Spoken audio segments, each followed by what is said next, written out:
Howdy folks, and welcome back to War Thunder Ground Forces with the mighty Jingles, and this is me driving the M26 Pershing in a simulator battle. I had intended to actually showcase some of your replays. It has been a while since I did a War Thunder Ground Forces video, or even a War Thunder Air Forces video, and the intention today was to show some of the amazing games that you guys had sent in. At least that was the plan.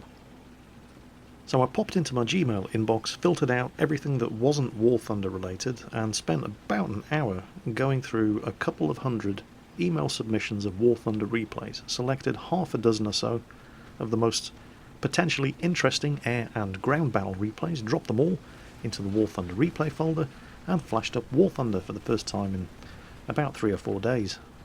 And it started downloading a couple of hundred megabytes of patch data. And you know what that means, don't you? Yep, every single one of the games that you guys have sent in over the last month since I last cleaned out my inbox, 100% unwatchable. Typical. But it has been a while since I put a War Thunder video up, particularly War Thunder Ground Forces. So I thought, well, what's the worst that can happen? Flashed up my M26 Pershing, hit the simulator battle button, and thought, I'll have a go myself. This is actually the first time I've driven the M26. I've had it unlocked for a while, but I've never gotten around to playing it yet. And the reason I haven't really been in any rush to play the M26 Pershing isn't anything to do with the M26 Pershing. It's a decent little tank, but it's because of the love-hate relationship that continues with War Thunder. I do definitely think that simulator battles in War Thunder are the way ahead. Especially the hardcore simulator battle mode, which is absolutely fantastic. This is not hardcore sim, it's just a regular simulator battle. You can see that there are friendly markers over friendly tanks, but no indication whatsoever over the enemy tanks, and that's great. But the reason that I still have issues with War Thunder Ground Forces is because of, well, a couple of weeks back in an episode of Mingles with Jingles, I rustled an awful lot of jimmies when I said I thought that World of Tanks was a better looking game than War Thunder. And I really do need to qualify that statement. When I play War Thunder, it looks fantastic. This is War Thunder on maximum detail settings. And if everybody else played War Thunder on these kind of detail settings, it wouldn't be a problem. But do you want to know what War Thunder looks like if you play it on low detail settings? This is actually an earlier match that I played in the SMK Premium Tank on the White Rock Fortress map. This is, once again, War Thunder playing in maximum detail setting as I play it. And it does look amazing. You want to see the same replay from the same perspective on low detail setting? Watch this. Ladies and gentlemen, I'm proud to present how to win at War Thunder. In the main view, there could be absolutely anything up ahead there, and you wouldn't be able to see it until it shot you, if they were using the graphic settings that you can see in the window in the top left. Now, you could argue, and you'd be absolutely right, that World of Tanks looks like a dog's dinner when it's played on low detail settings as well, but the difference between World of Tanks and War Thunder is that if you don't have a very powerful machine and you're forced to run World of Tanks on low detail settings, it doesn't stop rendering parts of the world that other tanks can be hiding behind. That's what War Thunder does. The pop-up range of even these bushes that are near you, you can see them, but anybody more than 100 meters away from them, the game just doesn't render them. So you can think you're behind cover. You're not. And this is where my love-hate relationship with War Thunder Ground Forces comes from, because I absolutely love the game when it looks like this, but I absolutely hate the game when it looks like this for me, but it looks like this for everybody who's shooting at me. Well, Jingles, just play on low detail settings yourself. Not while I still possess a few shreds of self-respect. If I wanted to play something that looked like Project Tank on the iPhone, I'd be playing Project Tank on the iPhone. This is a PC game. Well, it's a PS4 game as well, but that's not the point, damn it. Anyway, back to that Pershing game. You know, what's particularly annoying and infuriating about this whole thing is that it only really applies to simulator battles, which are, in my opinion, the single best thing about War Thunder Ground Forces. in arcade or realistic, you get a target marker over a spotted enemy tank, so it doesn't matter whether you can actually see the tank or not, you just aim for the target marker. Nobody really cares whether or not people are using low detail settings to gain an advantage in arcade and realistic. In simulator, however, you have to actually use the old Mark 1 eyeball and your brain to be able to detect enemy tanks. And I really do love that about War Thunder Simulator Ground Forces, because you're not just looking for an icon on the map or a target marker over a ridgeline, you're looking for a tank.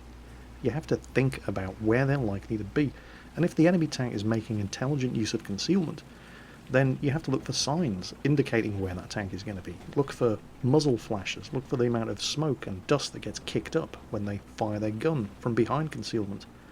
Look for tracers. You have to stop and scan your surroundings before you make a move out into the open. I know this guy's just fired wherever he is, so I pop out and take a quick look. I can't see anything, so I pull back into cover before he reloads. Yep, there it goes. And I love that, because it's... I don't want to drive a tank in battle for real. People die driving tanks in battle for real, but War Thunder Sim Battles is as real as it gets, from the comfort of, you know, your own desktop. Or, you know, you just turn the detail settings down. I don't know. There's somebody firing from around here as well, but I can't see him. There's definitely somebody up on that ridgeline. Somebody just knocked a tree over. I can't actually see anything here, but I'm keeping my eye open for signs that there's a tank there. I'm looking for tracer. I'm looking for smoke being kicked up as the gun discharges. There's more tracer coming through there. There, did you see that? Up there. There he is. It's a Yak Panther. I can't really see him, but I saw the muzzle flash and I saw the smoke. Just like that, as he fired. My first shot actually went into his tracks. And there he is. That's what I love. Of course, I could have just turned the detail settings down and then the bushes that he's hiding in wouldn't have been there. But I still possess a few shreds of self-respect, damn it. I put a third shot into him, actually, because it's obvious from the replay, but at the time I wasn't entirely sure I'd killed him. I knew I'd set him on fire, but I didn't realise I'd knocked him out, so I put a third shot into him just to make sure. Now, what am I going to do? Do I really want to push my luck and pop out around this corner again? If anybody's paying attention, and they saw where that Yak Panther got killed from... Oh, up there, on the ridge, another tank. Looks like a Panther. Put a shot into him. Oh crap, another Panther. Oh, he's close. Okay, that's a bad shot, that's a bad shot, that's a bad shot. That will not penetrate, that will just bounce. I'll be eaten up by his tracks. Oh, he hasn't seen me. Oh, I got you. Yeah, chew on that one, Fritz. Yeah, he had no idea I was there. And that's something that people often forget, because, you know, when you play games like World of Tanks, when you play games like War Thunder in arcade battles, you've got a fantastic view of your surroundings. Well, real tank crews didn't have that kind of visibility. You're locked up inside this steel box, and it's noisy, and you're looking out of these tiny little vision ports, and it's very, very difficult to maintain situational awareness.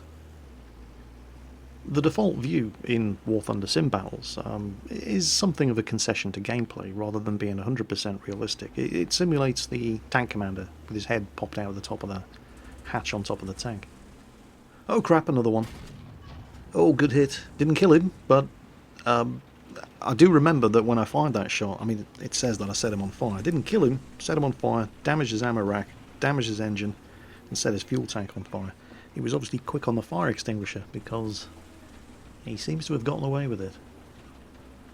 They've got to know that there's a Pershing sitting on this corner, lighting them up as they try to push through into the middle here.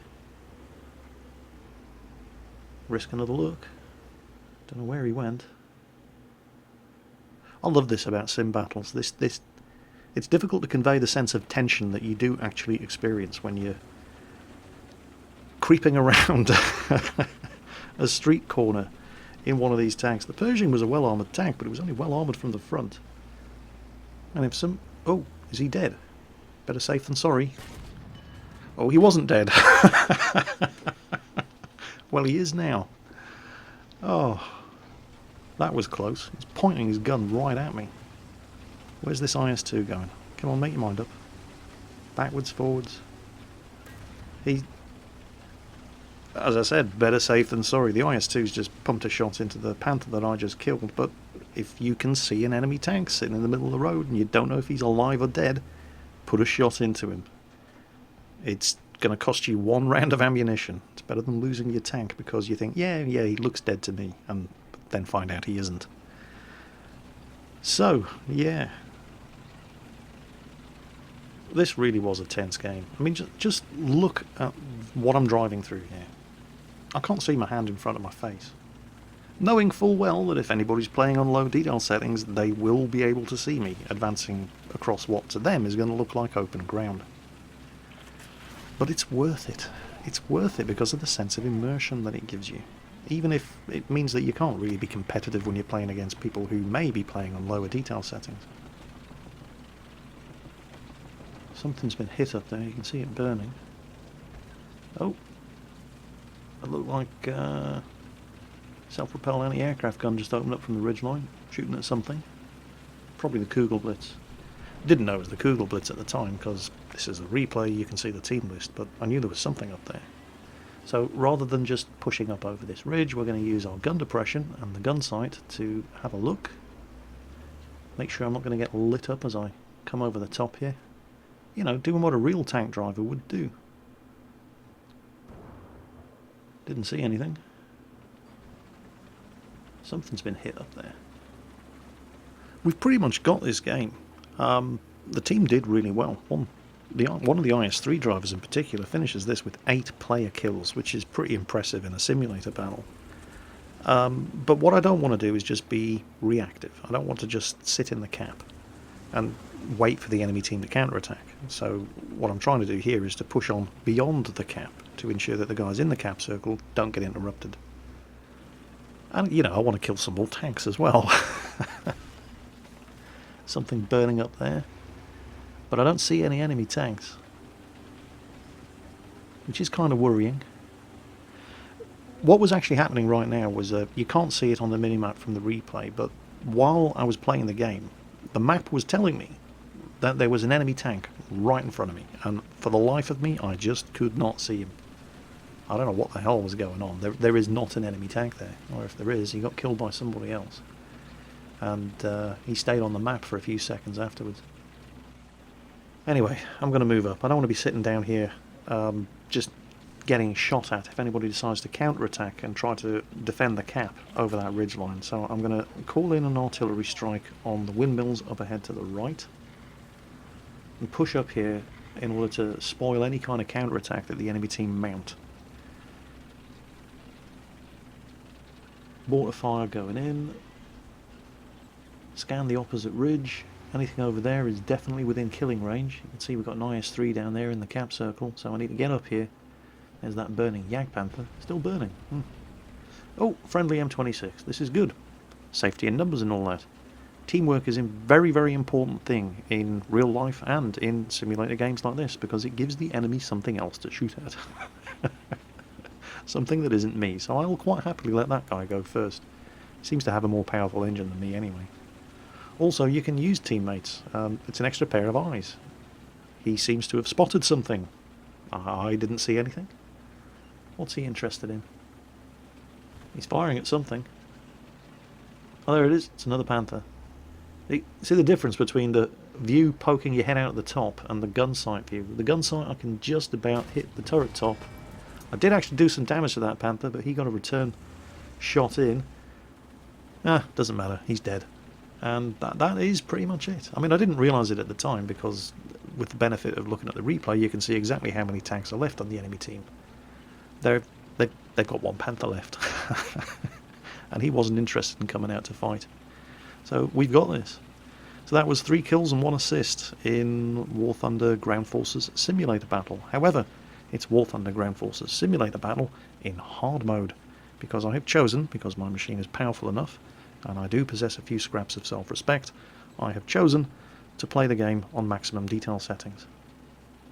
And I really do sympathise with people that don't have machines powerful enough to run War Thunder looking like this, because you are missing out. You really, really are. The extra level of realism and immersion that is gained by playing on high detail settings is totally worth it. And of course, there are also going to be people who do have machines that are entirely capable of comfortably running War Thunder looking like this, but who instead take Gaijin's solution to the problem, which is to run it on low detail settings yourself, and therefore get the same in-game advantages that everybody else gains by doing so. And that's really quite tragic, because this is War Thunder, not World of Tanks. War Thunder is all about the realism and the sense of immersion. If you're just going to turn that off, why are you playing War Thunder in the first place? Answers on a postcard to the usual address. Anyway, I hope you enjoyed the video, and I hope it does stimulate some interest in more people playing War Thunder Ground Forces simulator battles. Whether you choose to play it on hard mode like me or not, it's definitely worth it. As always folks, take care, and I'll catch you next time.